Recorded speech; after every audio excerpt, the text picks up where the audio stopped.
Ja ejuhen nas, o ju njerëz, u'budu rabbakum, adhurojeni Zotin tuaj.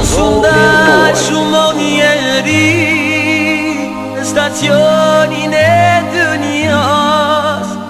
Miliarda njerëz vinë dhe shkojnë, lindin dhe vdesin, jetojnë dhe varosen dhe nuk e kuptojnë qëllimin.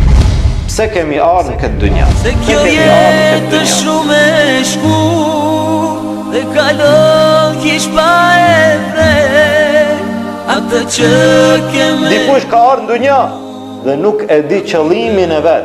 Kulmi i qëllimit të atij gjatë gjithë jetës është që të hanë, të pinë, të frehet, të ketë shtëpi, të ketë familje, ti bën gjitha qefe dhe një ditë të vdes. Dhe ky është qëllim i ulët. Je duke flenjt, je në shtratin tanë në gjumë dhe qohësh prej gjumi. Në momentin që i hap syt e sheh vetveten, krejt dikun tjetër. Ti në një shtet tjetër, çka kishe thonë? Çfarë pyetje kishe bo? Kush më solli këtu?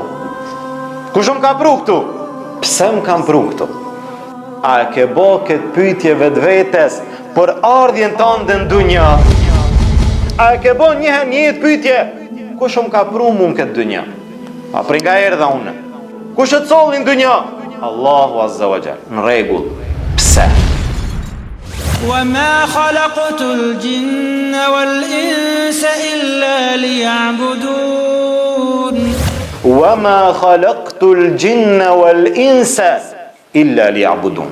Nuk i kam kriju njerëzit dhe nuk i kam kriju gjinët për asgjë tjetër për vetë se të më adhurojnë. Ko paskohe mira Adhuroj Allahun Azza wa Jall. Ti dhamove ulur azmin me shumë vler, shumë në bonën der. Allah ju ka sjell juve në dunja, ju ka dhënë zemër, ju ka dhënë sy, ju ka dhënë vesh, ju ka dhënë mendje, e ka kriju tokën, qiellin, shiun, bereqetin, ju ka sjell Kur'anin, ju ka çu pejgamber pas krejt kësaj. Ju nuk e pranoni. Fattakun nar. Keni frikë për zjarrin e xhenemit. Mos u ndal shumë njeri në stacionin e dynjas. O ju njerëz, u'budu rabbakum, adhurojeni Zotin tuaj.